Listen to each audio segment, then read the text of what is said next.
Forte aplauso ao Senhor.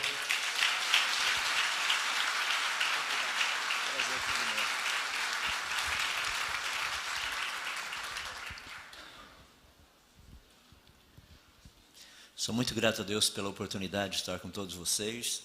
Fico feliz de ver tanta gente que gosta de ciência, porque para aparecer de terça-feira à noite, para ouvir físico e matemático, coisas desse jeito, é porque tem interesse também nessa área.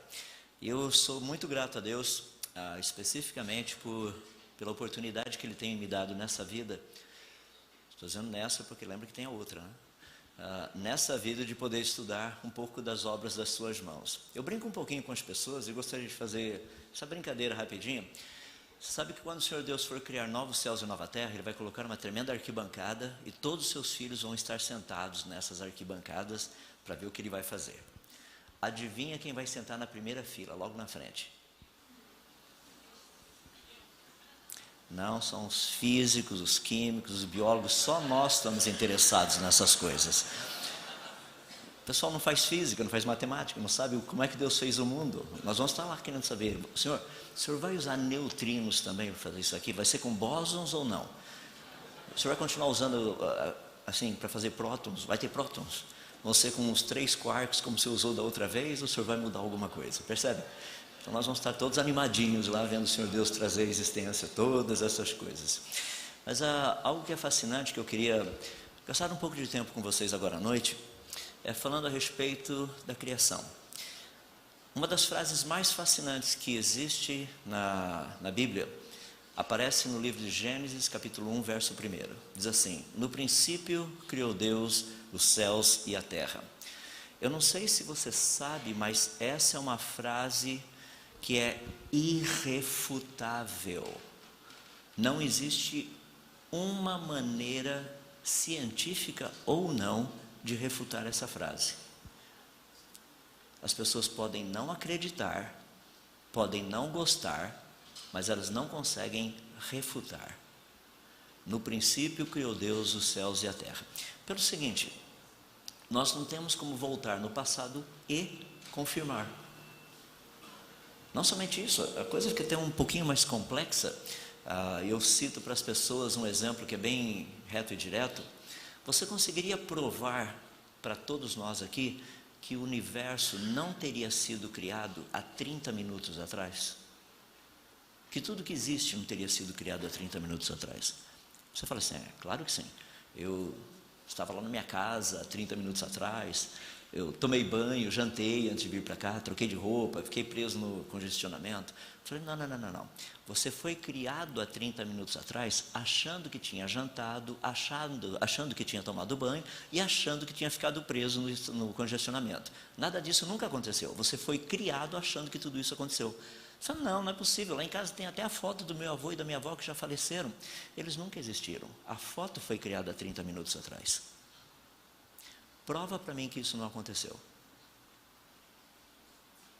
Percebe? Você não consegue provar. Você pode achar que eu estou louco, mas você não consegue provar que isso aconteceu. Quer ver pior ainda?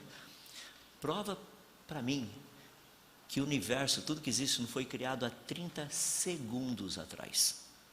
Você fala assim, mas você fez a pergunta, tem certeza? E se você já foi criado achando que eu fiz a pergunta? E eu também. Eu sei, tem muita gente que fala assim, parece aquele filme Matrix, né? Precisa desligar aqui atrás assim. A minha pergunta é qual pílula você quer, a vermelha ou a azul? Então, se você assistiu o filme, você sabe do que eu estou falando. O nosso grande problema, quando nós tratamos da área da ciência, é justamente questões como essas. Não são as questões que muitas pessoas pensam no dia a dia, mas isso faz parte da realidade. Por quê? O que é a realidade? Como nós entendemos a realidade? Um exemplo simples, eu vou tratar daqui a pouquinho com isso. Quando você olha o sol, é um problema sério. Quer ver? É de noite agora. Mas se eu ligasse para um amigo meu lá no Japão e falasse com ele perguntando o seguinte, o sol está brilhando agora? Qual seria a resposta dele? Vamos supor que ele seja físico como eu. Tá? Qual seria a resposta dele? Errado. A resposta é não sei. Mas como? Não sei? vai lá fora. Ele está lá fora. O tempo está nublado? Não, não tem tempo nublado nenhum. Mas como então? Como é que ele diz que não sei? É porque a luz que saiu do sol agora vai demorar 8 minutos e 17 segundos para chegar aqui. Agora eu não sei se ele está brilhando. Eu sei que ele estava brilhando há 8 minutos e 17 segundos atrás. Agora eu não sei. Realidade é um pouco estranha, não é? A estrelinha mais próxima da gente, Próxima Centauri, está a 4,34 anos-luz de distância da gente. Significa que demora 4 anos e 4 meses para a luz chegar até aqui. Pergunta, ela está brilhando? Resposta científica, só Deus sabe, né? Nós não sabemos. Percebe? A ideia que nós temos de realidade é diferente daquilo que é real. Então há uma necessidade de nós colocarmos essas duas coisas juntas. Isso não é tão fácil. Por isso que eu disse para vocês, essa primeira expressão que nós encontramos na Bíblia, no princípio criou Deus os céus e a terra, ela é irrefutável. Não tem como você dizer, Deus não fez isso. Então vamos trabalhar um pouquinho a respeito disso, que eu quero dar algumas ideias para você pensar. No livro de Romanos, logo no primeiro capítulo, tem um verso muito interessante. Eu vou ler para você o texto todo, se você tiver a sua Bíblia. Romanos capítulo 1, nós vamos do verso 18 até o verso 23. Eu vou ler na nova versão internacional, assim você pode acompanhar se sua for igual a minha. Romanos capítulo 1, verso 18 até o verso 23. O texto diz assim: portanto, a ira de Deus é revelada dos céus contra toda impiedade e injustiça dos homens que suprimem a verdade pela injustiça. Pois o que de Deus se pode conhecer é manifesto entre eles, porque Deus lhes manifestou. Pois desde a criação do mundo, os atributos invisíveis de Deus, seu eterno poder e a sua natureza divina, têm sido vistos claramente, vejam só, vistos claramente, sendo compreendidos por meio das coisas criadas, de forma que tais homens são indesculpáveis. Porque tendo conhecido a Deus, não o glorificaram como Deus e nem lhe renderam graças, mas os seus pensamentos tornaram-se fúteis e o coração insensato deles obscureceu-se.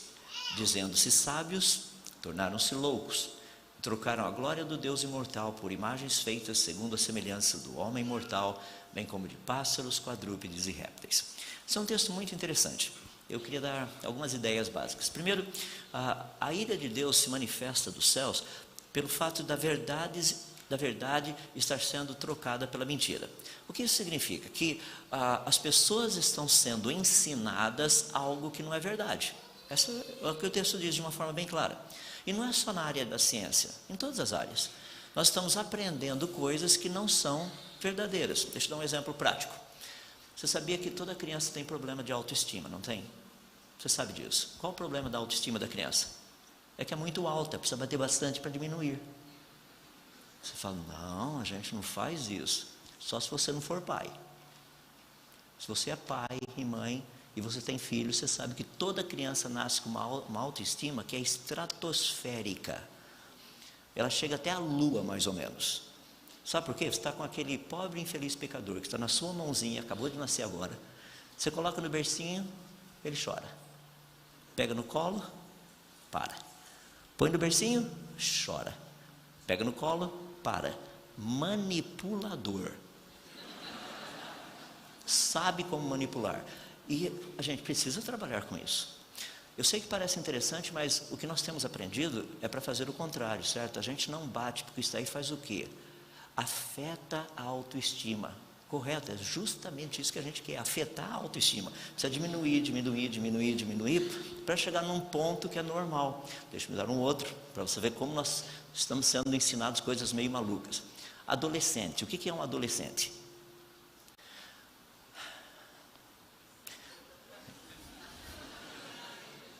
Não é difícil. Adolescente é um adulto que acham que ele ainda é criança. Não é à toa que eles ficam revoltados. Claro, eles são adultos. Com 12 anos de idade, tem condição de gerar filho. É adulto. Agora, prepare teu filho e tua filha para serem adultos aos 12 anos, senão eles vão ficar frustrados. Eles vão ficar revoltados, é que a gente pega um adulto de 17, 18 anos e fala, é uma criança, estatuto da criança. Tá bom. Graças ao estatuto da criança, tem criança matando pessoas, tem crianças fazendo as coisas mais absurdas por aí. Eles não são crianças, eles são adultos. A ira de Deus se revela do céu contra todas essas coisas. Jesus tinha quantos anos quando ele estava lá no templo falando com as pessoas? 12, ótimo, então você já sabe o padrão. Ele é o padrão. Percebe? Isso acontece também na área da ciência. E dentro da área da ciência, nós estamos vivendo uma época extremamente interessante. Nós estamos vendo o que é evidência científica, graças a uma quantidade imensa de novas tecnologias que nós temos, para estudar o universo, para estudar a vida, estudar esse mundo subatômico impressionante que Deus criou, todas essas coisas. Então nós temos condições hoje de estudar toda essa criação, toda essa, o que nós chamamos de natureza, de uma forma que os nossos antepassados não tiveram. Nós temos condição de coletar evidências de tal maneira que os nossos antepassados, que há 50 anos atrás não seria possível. Hoje nós temos condição disso. Então hoje nós nos deparamos com algo muito interessante para podermos trabalhar e entender. Pergunta: o universo foi criado ou teria surgido espontaneamente? Vida teria surgido espontaneamente ou teria sido criada? Vida evoluiu? Percebe onde nós estamos? Então deixa eu voltar um pouquinho e dizer por que eu li esse texto.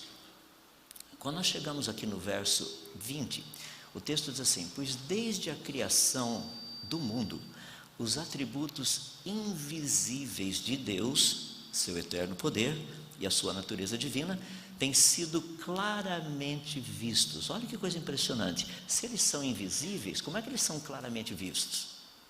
Porque uma coisa invisível não é claramente vista. Mas o texto diz que sim, os atributos invisíveis de Deus são claramente vistos. Eles são claramente vistos por meio do quê? Como? O texto nos diz, por meio das coisas criadas. Essa expressão, coisas criadas, ela é muito interessante. Isso daí faz parte da língua grega. Paulo escreveu esse livro na língua grega. Ele não escreveu em português e não escreveu para os brasileiros. É importante a gente entender isso, né? Porque as pessoas acham que a Bíblia foi escrita para nós, em português, para a nossa cultura. Então a gente interpreta a Bíblia de acordo com a nossa cultura. E a cultura é do outro. É uma cultura um pouquinho diferente da nossa. Mas de qualquer forma, o que esse texto nos diz aqui? Essa expressão coisas criadas. A Bíblia, assim, tendo sido inspirada pelo Senhor Deus, Deus fez questão de que os seus autores escrevessem exatamente aquilo que ele tinha em mente. Ele, Deus, não o autor. E essa expressão é fascinante porque a palavra que foi utilizada para coisas criadas na língua grega é espetacular. É a palavra poema, de onde nós tiramos a palavra poema. Em outras palavras, a natureza é um livro que Deus escreveu e Ele espera que nós saibamos lê-lo. Portanto, existem 2 livros escritos por Deus. Muita gente acha que eu sou herege. Não, não sou. Um deles é a Bíblia. Na Bíblia você tem 66 livros fazendo parte de um pacote só, a Bíblia. Então esse é o livro das palavras de Deus. Mas Deus escreveu um outro livro também, que é o livro das obras de Deus, da natureza. Então nós temos 2 livros para ler. E se você é cristão, você deveria saber ler corretamente esses 2 livros. Por exemplo, quando você olha para o céu uma noite estrelada à noite, o que você diz? O que você pensa? Nossa, que legal. Não, mais ou menos assim? Ou então, aí não vai chover. Ou você olha e fala, vai chover. Você pega o salmista, no Salmo 19, ele olhou para o mesmo céu que você está olhando e diz assim: os céus manifestam a glória de Deus e o firmamento anuncia as obras das suas mãos. O salmista está lendo o livro das obras de Deus, e ele está lendo de forma precisa. É fascinante porque quando chega no verso 7 do Salmo 19, ele começa dizendo assim: olha, a lei do Senhor é perfeita e restaura a alma. De qual livro ele está falando? do livro das palavras de Deus. Percebe, o salmista sabia ler os dois livros, sem nenhum problema. Será que nós sabemos ler os dois livros da mesma maneira que o salmista lia? Percebe a nossa dificuldade? Como vocês têm o pastor e os pastores aqui, eu vou deixar que eles trabalhem no livro das palavras de Deus, eu vou trabalhar um pouquinho no livro das obras de Deus, para a gente entender um pouquinho a respeito de toda essa dinâmica. Então, eu queria trabalhar 3 áreas específicas com vocês rapidamente, que é a seguinte: o universo, a vida e a ideia da evolução. O que nós podemos falar a respeito disso? Gostaria de começar falando a respeito do universo. Afinal de contas, o universo foi criado ou não? O universo teria surgido espontaneamente ou não? Por muitos anos, eu fui um dos adeptos da teoria do Big Bang. Eu conheço a teoria, conheço as equações, muito interessante. Se quiser um pouquinho, as equações são bem interessantes. Então nós trabalhamos com esse negócio assim fascinante, né? Que logo lá no início, o nada explodiu. Isso é um problema sério. Primeiro porque o nada para explodir é um problema. Não sei se você já entendeu um pouquinho, porque as pessoas falam, não, ali não era o nada. O que ele era? Não, ali era assim, literalmente, tudo aquilo que existe estava num pontinho, com uma densidade infinita. Então, peraí, vamos ver esse pontinho. Então, vamos ver o que teria que estar dentro desse pontinho, tá? Deixa eu pegar da seguinte forma. Vocês já viram o nosso Sol? O Sol tem cerca de quase 1.400.000 quilômetros de diâmetro. Tá? 1.400.000 quilômetros. A massa do Sol, se você fosse colocar numa balança para saber quantos quilos ele pesa, daria aproximadamente o número 2 com mais 30 zeros depois, quilos. Lembra que se fosse o número 2, na verdade é 1,98 vezes 10 elevado a 30. Então só coloquei aí para ficar mais fácil. Tá?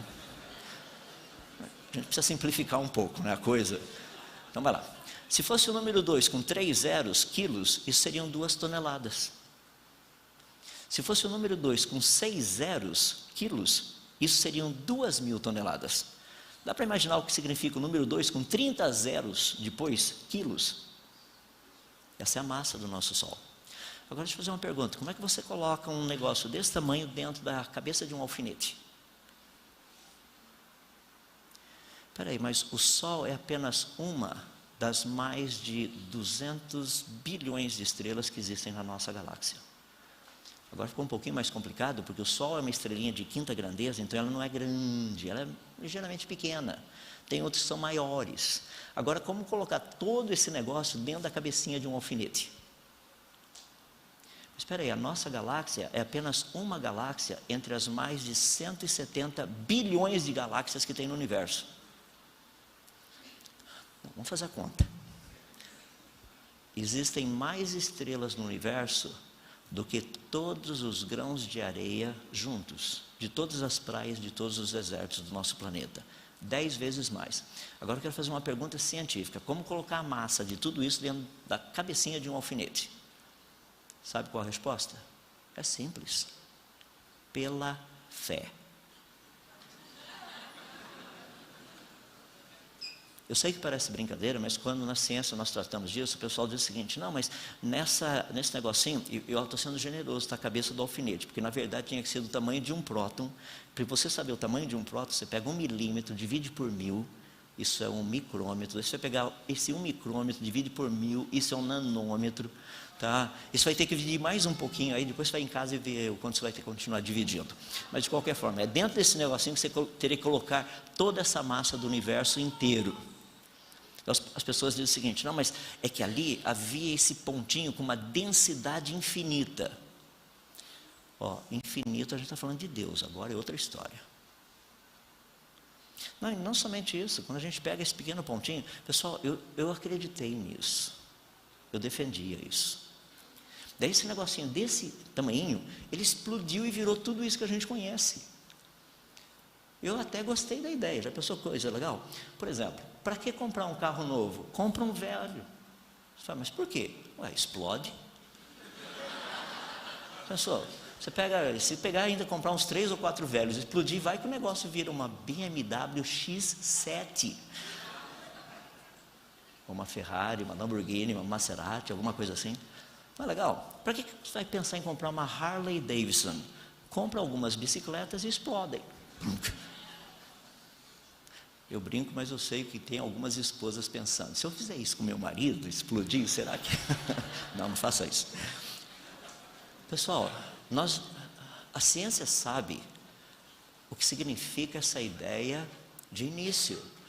Ou seja, você tem um negocinho extremamente pequeno, esse negócio extremamente pequeno, eu usei a palavra explosão, mas a explosão não é exatamente o que o pessoal diz. Eles deram um nome bonito que é Big Bang. Tá? Ou seja, esse negócio, de alguma maneira, ele virou tudo isso que nós vemos. 10 pessoas falam, não, mas isso demorou bilhões de anos para chegar a tudo isso. Daí as pessoas me perguntam, como então, vocês, que eu sou criacionista, vocês criacionistas aceitam a ideia de que o universo foi criado? Eu falei, porque a ciência mostra isso. A ciência? Sim, a ciência. Quando nós estudamos a natureza, nós procuramos entender a respeito de certas coisas que a natureza faz. Daí nós procuramos entender por que ela faz do jeito que ela faz. Por exemplo, por que a água sempre cai?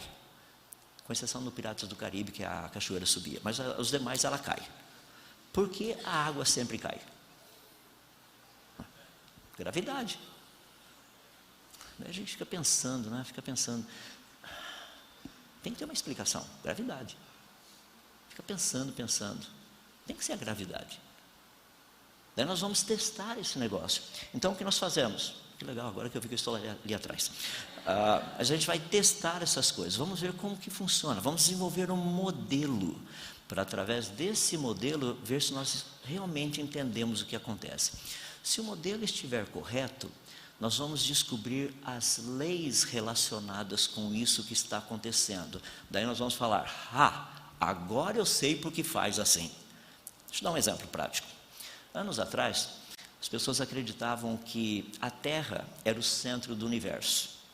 Hoje elas acreditam que a Terra é plana. Vai para o inferno, mas de qualquer forma. Não é sério, porque Deus diz que ela é esférica. Quem diz que ela é plana está dizendo que Deus é mentiroso, então vai para o inferno.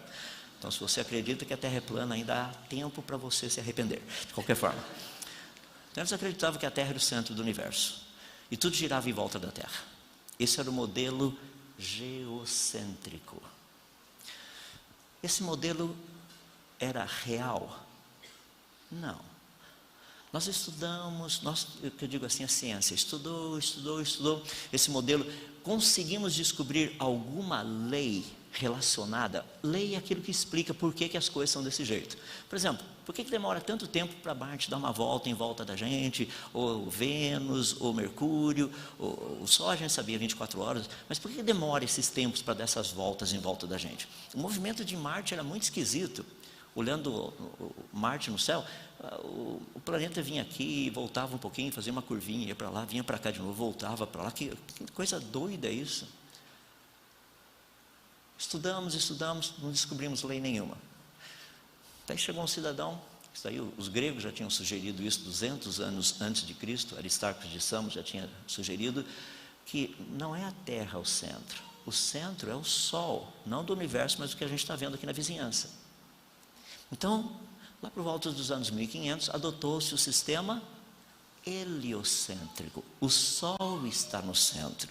Sabe o que aconteceu? Daqui a pouco aparece um cidadão chamado Johannes Kepler e ele descobre as 3 leis de movimento planetário. Agora eu sei explicar por que demora tanto tempo para dar uma volta, por causa disso. Assim. Agora nós aprendemos, ou seja, nós fomos descobrindo leis. Foi espetacular a coisa. Por volta dos anos 1800, algumas leis que falam a respeito de como a natureza funciona foram descobertas. São as leis da termodinâmica. Por exemplo, uma das leis diz assim, que a quantidade de energia que tem no universo é constante.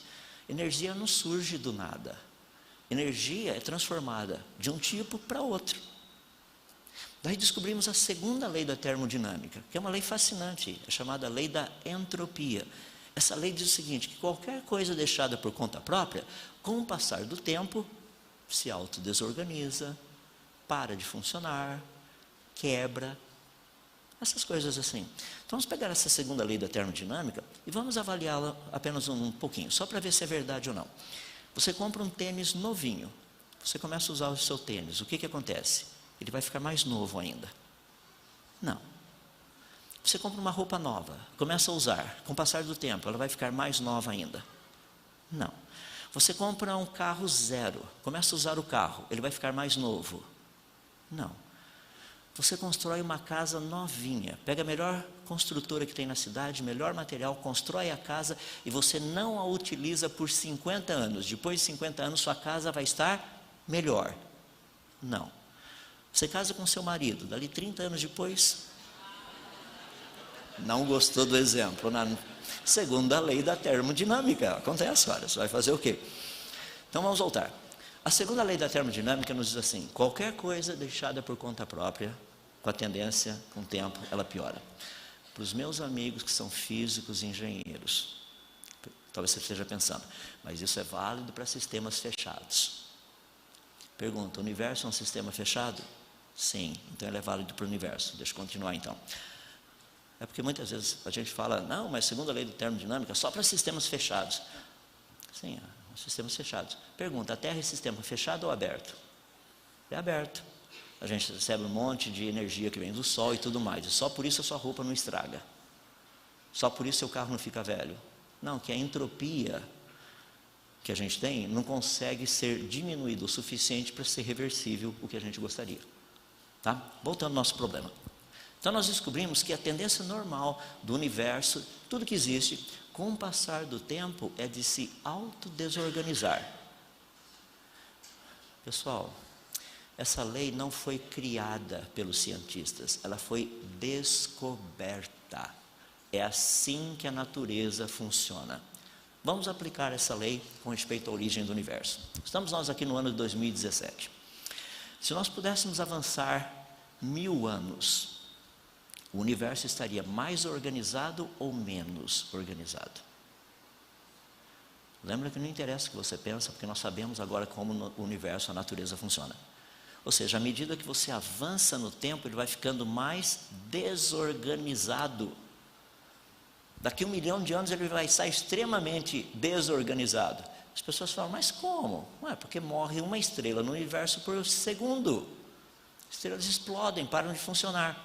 O pessoal fala, não, mas as estrelas estão nascendo. Me dê o nome de uma. Me dê o nome de qualquer estrela que tenha nascido nesses últimos 400 anos que a gente tem telescópio. Não tem nenhuma. Nós não vimos uma única estrelinha nascendo. Não, mas essa região é uma região onde nascem estrelas. Se nasce ou não, a gente não sabe. Que não nasceu nenhuma ali, a gente sabe. Então nós estamos aqui. O universo, à medida que está passando, ele está se autodesorganizando. Legal. Bom, se hoje ele ainda é um pouco organizado, nós pudéssemos voltar a 1000 anos atrás, há 1000 anos atrás ele estaria mais organizado do que ele é hoje ou menos organizado? Obviamente ele estaria mais organizado. Vou usar a escala de tempo evolucionista. Se nós pudéssemos voltar a 1 milhão de anos atrás, ele estaria mais organizado do que ele é hoje ou menos? Muito mais organizado.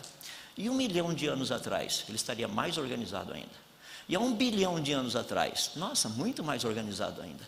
E há 13,8 bilhões de anos atrás, rapaz, ele teria que ser perfeito, completo, complexo, perfeitamente funcional. Ele foi criado. A segunda lei da termodinâmica nos diz que o universo foi criado. As pessoas chegam para mim e falam assim, isso é religião. Não, meu amigo, isso é a segunda lei da termodinâmica. Não tem nada de religião nisso.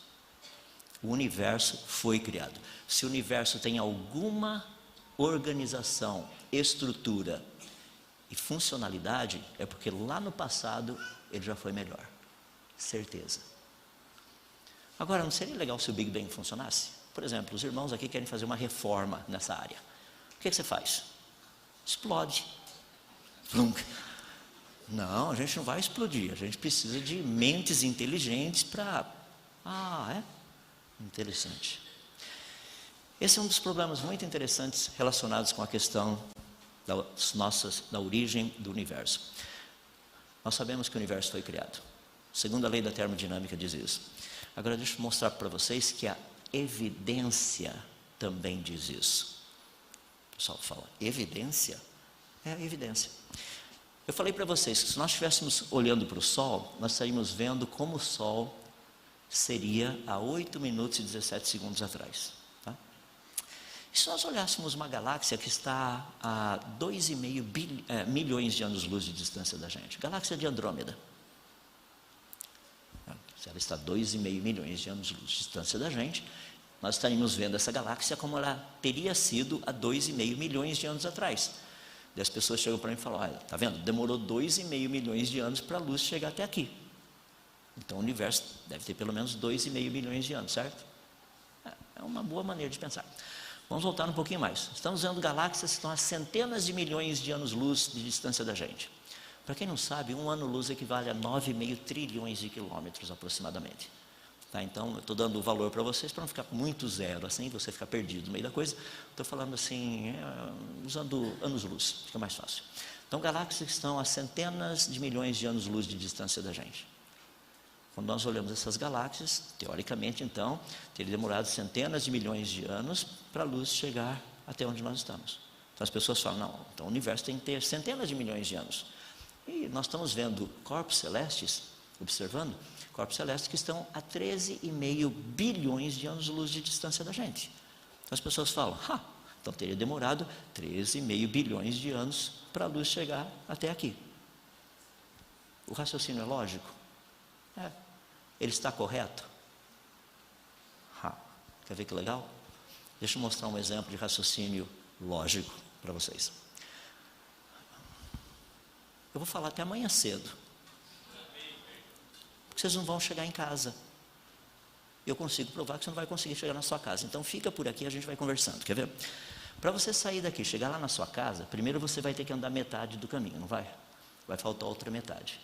Só que para você andar essa metade que falta agora, primeiro você terá que andar a metade dela. Daí vai faltar outra metade. E para andar essa metade que está faltando, primeiro você terá que andar a metade dela. Só que vai faltar outra metade. E para andar essa metade que faltou agora, primeiro você terá que andar a metade dela e irá faltar a outra metade. E para andar essa metade que está faltando, primeiro você terá que andar a metade dela. Irá faltar a outra metade. Calma que não chegou lá ainda, porque você vai ter que andar a metade dessa metade e vai faltar a outra metade. E para andar aquela metade, você terá que andar a metade daquela metade, vai faltar outra metade ainda. Acabei de provar que você não vai chegar em casa. Certeza. Você fala, o raciocínio é lógico? Está correto? Não, porque você chegou aqui. Você fala, nossa, mas estava indo tão bem, né? Eu não vou chegar em casa, será que não funciona? Não vou chegar no meu trabalho também, não funciona. Não vou chegar na minha escola, não funciona. Percebe a ideia do raciocínio lógico? Não, mas aquela galáxia distante lá, então demorou 13,5 bilhões de anos para a luz chegar até aqui. O raciocínio é lógico, não estou dizendo que ele não é. O que nós precisamos saber é se ele está correto ou não. Então nós não estamos discutindo quão lógico é o raciocínio. Estamos discutindo se ele é correto ou não. Se ele está correto ou não. Então vamos pegar e ver a evidência. Quando nós olhamos para o nosso Sol e para as estrelas aqui da nossa galáxia, então nós estamos tendo uma ideia de mais ou menos como elas são hoje. Vamos supor que o universo tivesse começado há 13,8 bilhões de anos atrás. Então, nossa, quanto tempo não passou de lá até aqui, né? Olha as estrelas. Então, o Sol, por exemplo, ele transforma hidrogênio em hélio. Daí ele transforma hélio em lítio, ele vai transformando um monte de coisa lá, daí começa a aparecer carbono, nitrogênio, oxigênio, daí aparece até ferro lá no Sol. Então tem essa quantidade absurda de elementos químicos. À medida que o tempo vai passando, o Sol vai produzindo isso daí. Isso é o que nós chamamos de fusão nuclear. Se você não entendeu nada, é porque é um probleminha seu de confusão nuclear. Mas é fusão nuclear, esse negócio vai. Então, se nós soubermos a quantidade de hidrogênio e hélio, quantidade de hidrogênio e carbono, nitrogênio, oxigênio, hidrogênio e ferro, dá para ter uma ideia da idade do negócio. Então, a gente sabe quantos anos esse negócio teria que ter. Se é muito jovem, se é meio velho e etc, coisa e tal. Olha que interessante. Nós fizemos um estudo olhando as estrelas da nossa galáxia, então nós temos uma noção muito boa da proporção desses elementos químicos, hidrogênio, hélio, lítio, carbono, nitrogênio, oxigênio, ferro. Maravilha. Agora vamos olhar essa galáxia, que é a galáxia de Andrômeda. Ela está a 2,5 milhões de anos-luz de distância da gente, então teria demorado 2,5 milhões de anos para a luz chegar aqui. Ou seja, as estrelas de lá não deveriam ter as proporções de elementos químicos que as estrelas daqui têm, porque a gente está olhando como ela era. Nossa, vamos pegar as mais distantes ainda, centenas de milhões de anos-luz. Nossa, centenas de milhões de anos-luz, demorou tanto tempo para chegar aqui, que é óbvio que as estrelas daquela galáxia, ou daquelas galáxias, não teria a proporção de elementos químicos que nós encontramos aqui na nossa galáxia. E se a gente olhar aquelas que estão a bilhões de anos-luz de distância da gente? Ah, certeza, ali seriam estrelas bebês. Só teria hidrogênio, ainda não sujou a fralda, só hidrogênio, não tem absolutamente nada a não ser hidrogênio. Se o Big Bang estivesse correto, seria exatamente isso que a gente encontraria. Estrelas distantes, galáxias extremamente distantes, teriam praticamente só hidrogênio. Galáxias um pouco mais próximas teriam hidrogênio e um pouquinho de hélio e outras coisas. Mais próximo, teriam o hidrogênio, o hélio, o lítio e mais algumas coisas. Próximas da gente, daí teria hidrogênio, hélio, lítio, carbono, nitrogênio, oxigênio, ferro, todo esse negócio. Para surpresa da ciência, independente das distâncias, todas as galáxias possuem estrelas que têm exatamente a mesma idade. O que isso significa? Que o universo foi trazido à existência completo, complexo, perfeitamente funcional e com a luz chegando em todas as direções. Essa é a evidência. Percebe o tamanho do problema? São mais de 40 publicações científicas falando disso. Não estou usando Bíblia. Numa dessas publicações, foi muito interessante, eles acharam algo espetacular a 12,5 bilhões de anos-luz de distância da gente. Água. O pessoal fala, nossa, mas como é que eles acharam água lá? É muito legal, porque quando você aquece um elemento químico, ou uma molécula, ela emite radiação eletromagnética. Luz, nem sempre é luz visível. Se você colocar água assim em temperatura muito alta, ela vai emitir radiação eletromagnética. Tá? É por isso que a gente consegue olhar para aquela galáxia lá distante, você vê umas frequências e fala, isso aqui é água. Então a gente não precisa ir até lá para coletar a amostra. Primeiro porque não daria. Então você sabe o que tem lá. Essa publicação, que foi de 2012, 2013, ela diz algo muito interessante. Frase que está no texto, diz assim, esta é mais uma evidência que água permeia o universo desde das suas eras primordiais. Em outras palavras, água existe no universo desde o início do universo. Fala, nossa, que legal, já li isso num outro livro. Sabe aquele outro livro que diz assim, que o Espírito de Deus pairava por sobre as águas, logo no verso 2? Que era logo o início de todas as coisas? Ou seja, se você acha que tem no universo água, tem muita água lá fora, bastante água lá fora. Falando do universo, é possível provar cientificamente que o universo foi criado? Sim, a evidência diz que ele foi criado. A evidência diz isso. Vamos pegar sobre a origem da vida. Qual teria sido a origem da vida? Isso é uma área bem fascinante, né? Primeiro, como é que você faz algo que não está vivo ficar vivo?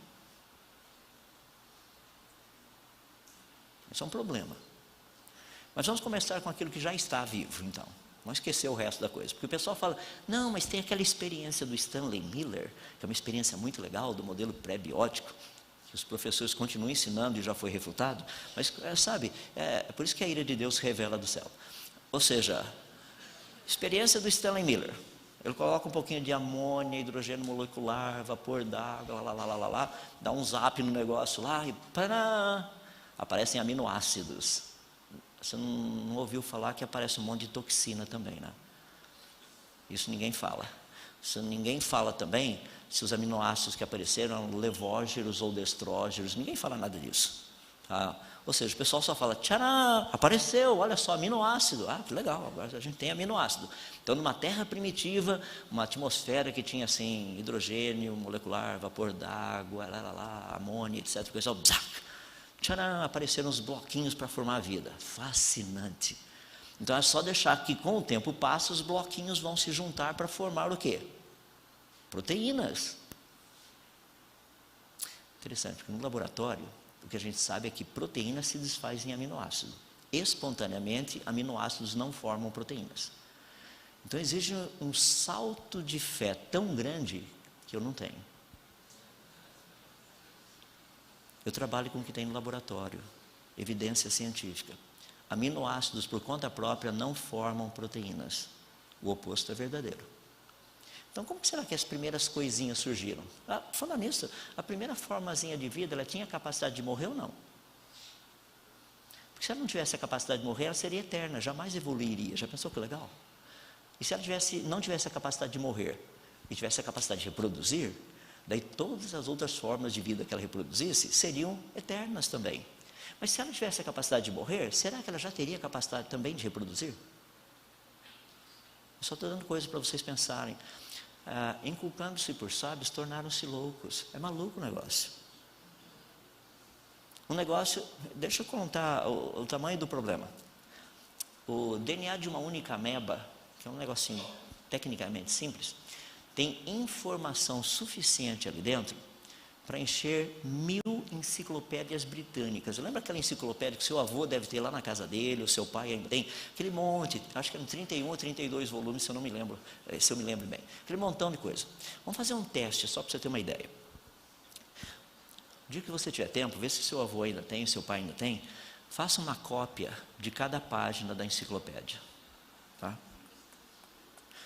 Porque ele não vai deixar você destruir a enciclopédia que eu vou pedir para você fazer. Então, faça uma cópia de cada uma delas, cada página. Depois você vai recortar cada letrinha da enciclopédia. Todas elas.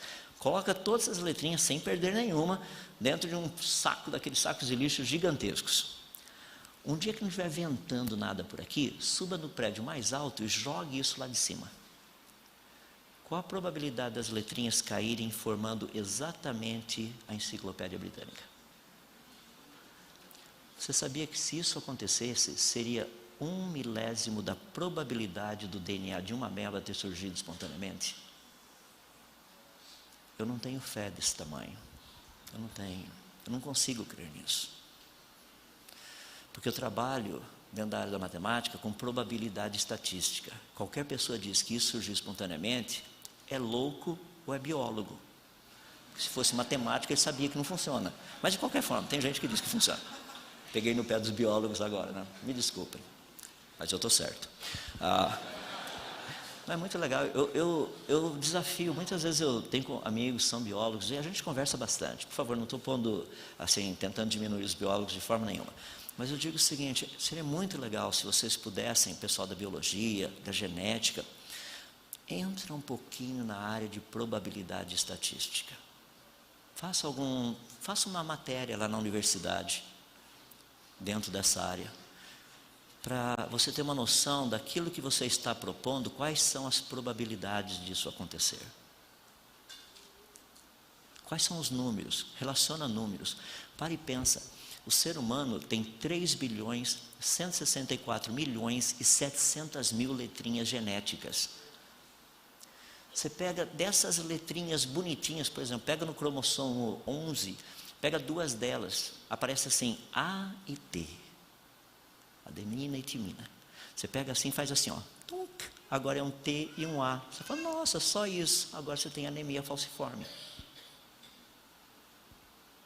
São só 2 letrinhas invertidas, só isso. Antes, a hemoglobina ficava redondinha e bonitinha, agora ela parece uma foice. Antes ela levava praticamente 8 a 10 átomos de oxigênio grudados nela, agora não consegue levar mais 6, mais do que 6. 2 letrinhas genéticas só. E tem gente que diz para mim que mutação é uma benção. Mutação é o que fez a gente chegar onde nós chegamos hoje. Tá bom, espero que você tenha várias delas. Uma dessas mutações é câncer. Não nos leva na direção. Quando nós olhamos para a vida, a origem da vida, ela é tão complexa que nós entendemos que ela não poderia ter surgido espontaneamente. Mas o pessoal fala, não, mas e a evolução? A evolução não vou falar muito porque é bem rápido, quer ver? Vocês lembram do sistema geocêntrico? Qual era o problema do sistema geocêntrico? A gente não descobria lei nenhuma. Alguém poderia me dar uma única lei da evolução? Por que você está pensando tanto? É porque não tem. É porque o modelo está errado. Faz 180 anos que a gente está usando o modelo e a gente não descobre lei nenhuma. O pessoal fala, não, mas a vida gera vida. Não, essa é a lei do criacionismo. Não, mas não vida gera vida. Isso não é lei. A gente não consegue nem testar isso em laboratório. O pessoal está tentando, mas até agora não conseguiu.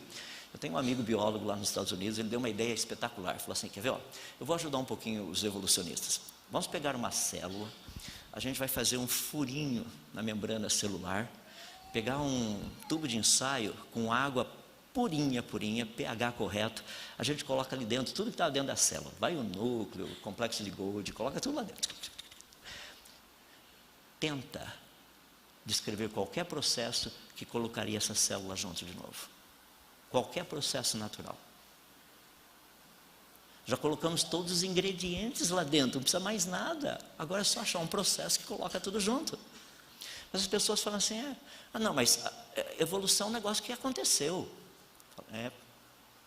Deixa eu explicar, eu só estou dando um pouquinho de exemplos para vocês. Por que a evolução jamais teria acontecido? Você sabia que a seleção natural é contra a evolução? Eu sei que as pessoas, quando a gente fala assim, as pessoas falam, eu estou entrando em áreas, eu sei que muita gente está pensando o seguinte, você é físico, por isso, os físicos pensam, a gente raciocina. Quer ver que interessante? Uma proposta. Segundo a teoria da evolução, os répteis teriam dado origem às aves. Certo? Mas isso teria demorado milhões de anos, né? Bastante tempo. Então, legal. Então, aqui você tem um réptil que tem uma boa pata, espetacular essa pata dele. É 100% pata. Ela é funcional. É pata. Do outro lado aqui, depois de milhões de anos, você tem um Zequinha que voa. A asa dele é espetacular. Tá? Funciona direitinho. Tem os músculos que passam aqui pela região do tórax, outro por cima, para fazer um negócio descer e subir, etc. Coisa e tal. Maravilha. Então aqui você tem o Zequinha nosso aqui, tá? Que tem uma boa pata. Para ele chegar lá, vamos imaginar que com o passar do tempo, alguns dos seus descendentes agora têm uma pata que está virando asa. Certo? Só que essa pata, então, ela não é mais 100% pata. Digamos que ela seja 95% pata. E 5% ela é asa. Espera aí. A seleção natural vai escolher o quê? O que é 100% pata ou o que é 95% pata e 5% asa? Não, o que é 100% pata. A seleção natural diz isso.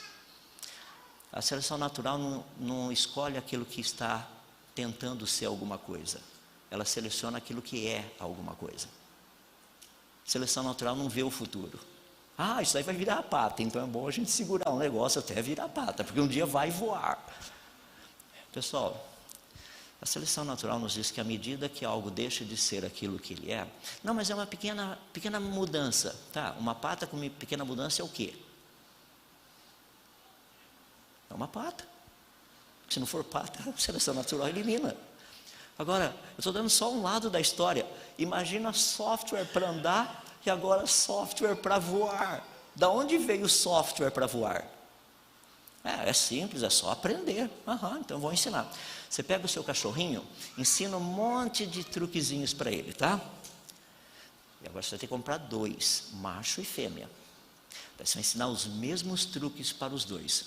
Daí quando o filhotinho nascer, é óbvio que você não irá precisar mais ensinar os truques, porque o filhotinho já nasceu sabendo. Verdadeiro ou falso? Falso. Tem certas coisas que não se passam de uma geração para outra. Até hoje nós queremos saber por que só certas coisas são passadas de uma geração para outra e não as outras. O universo foi criado, vida teria que ter sido criada e evolução não aconteceu. Eu sei que parece estranho, mas eu li um artigo 2006, bem interessante, sobre pinguins. Fizeram um estudo sobre pinguins, pegaram todos os tipos de pinguins que tem no nosso planeta, inclusive aqueles do registro fóssil, e no finalzinho desse estudo aparece algo espetacular. Eu sei que é difícil você acreditar, mas de qualquer forma, vou tentar. A conclusão dos autores desse estudo é o seguinte, que todos os pinguins teriam vindo de um pinguim. Eu falei, uau, isso é estudo científico. Se eles não tivessem dito isso, não acreditaria que pinguim gera pinguim, sabe? Aonde nós olhamos, aonde nós estudamos, sabe o que nós temos descoberto? É que peixes sempre foram peixes, anfíbios sempre foram anfíbios, répteis sempre foram répteis, mamíferos sempre foram mamíferos e aves sempre foram aves.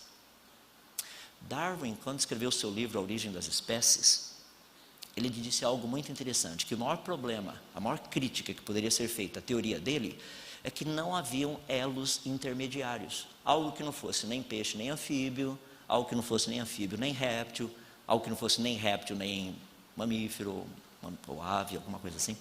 Darwin falou, essa é a maior crítica, porque não tenho isso. 120 anos depois, anos de 1979, David Raup, um dos maiores pesquisadores nessa área, diz o seguinte, o nosso problema não diminui em nada, nós temos agora cerca de 250.000 de fósseis, e o problema do registro continua, registro da evolução, continua extremamente abalado, porque agora nós temos ainda menos evidência do que o que Darwin tinha na época dele. Bom, Darwin não tinha nenhuma e agora o pessoal tem menos. Me explica como funciona isso. Pessoal, eu sei que parece engraçado, mas essa é a realidade na qual nós nos encontramos hoje. A ira de Deus se revela do céu? Sim, porque está sendo ensinado aquilo que não é a verdade.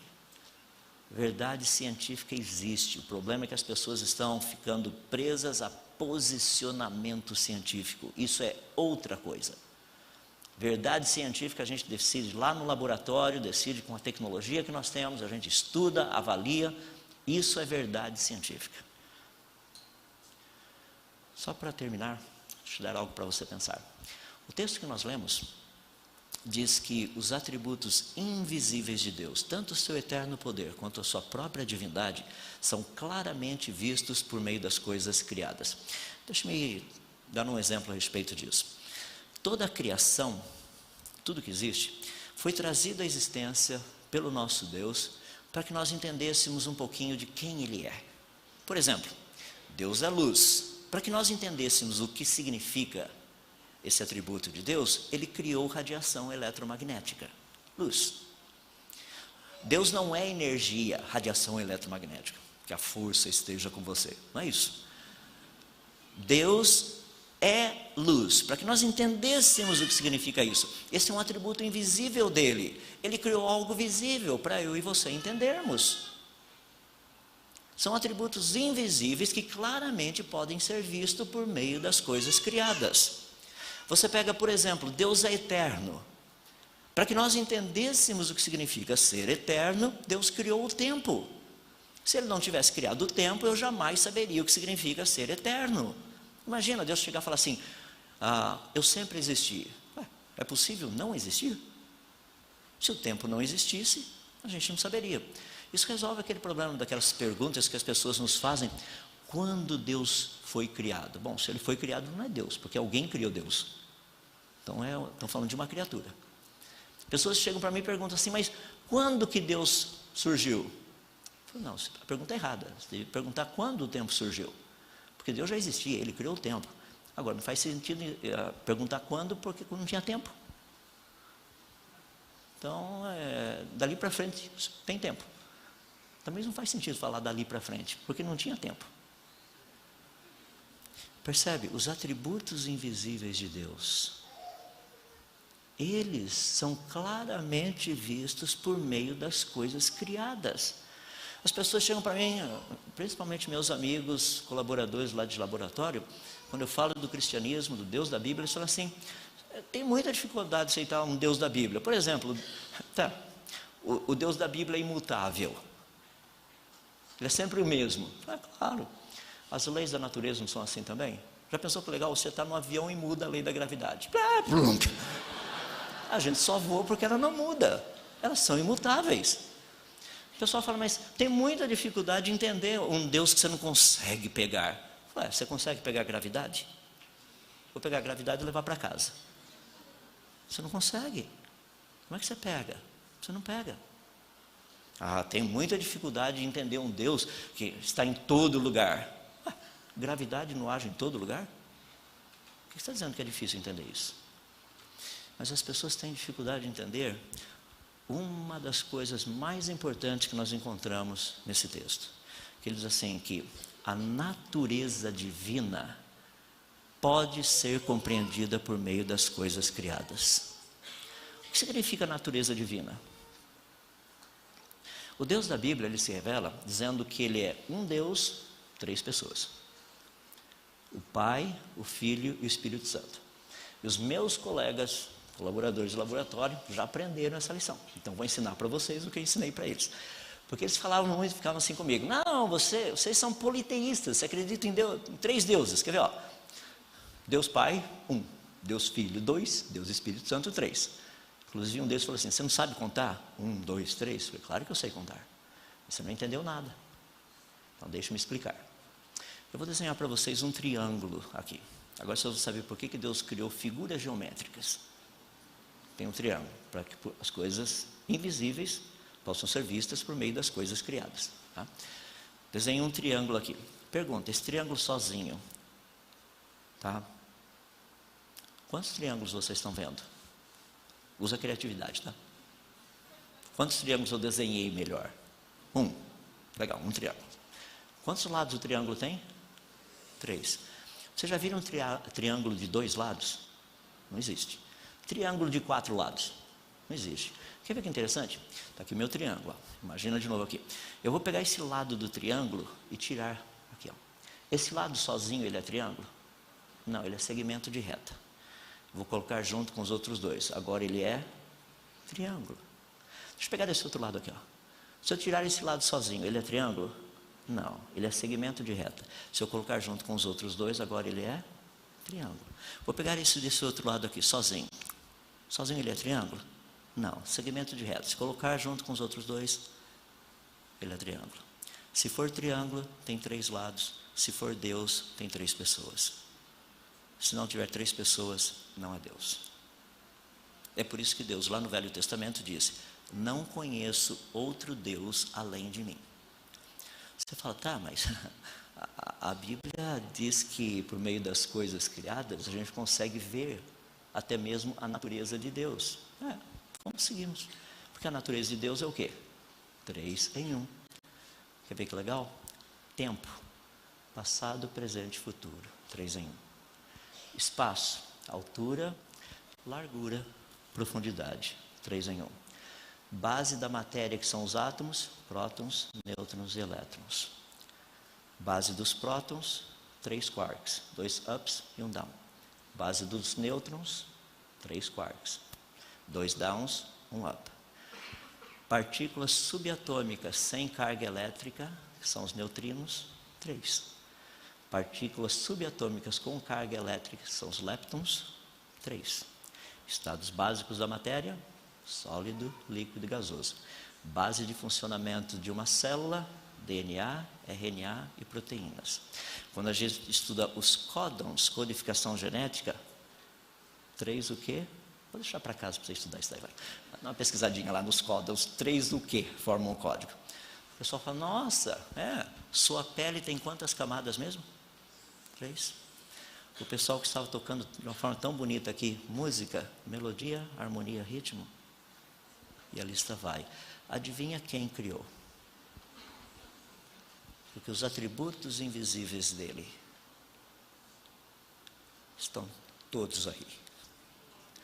Se Deus não tivesse revelado através do seu livro, das suas palavras, nós da área da ciência estaríamos perguntando, por que será que a natureza é 3 em 1?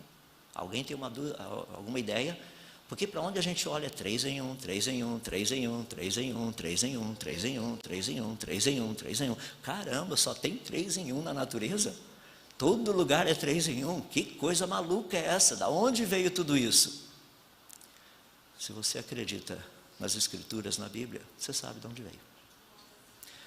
E se você não acredita, um dia você também será convencido. Posso te garantir isso.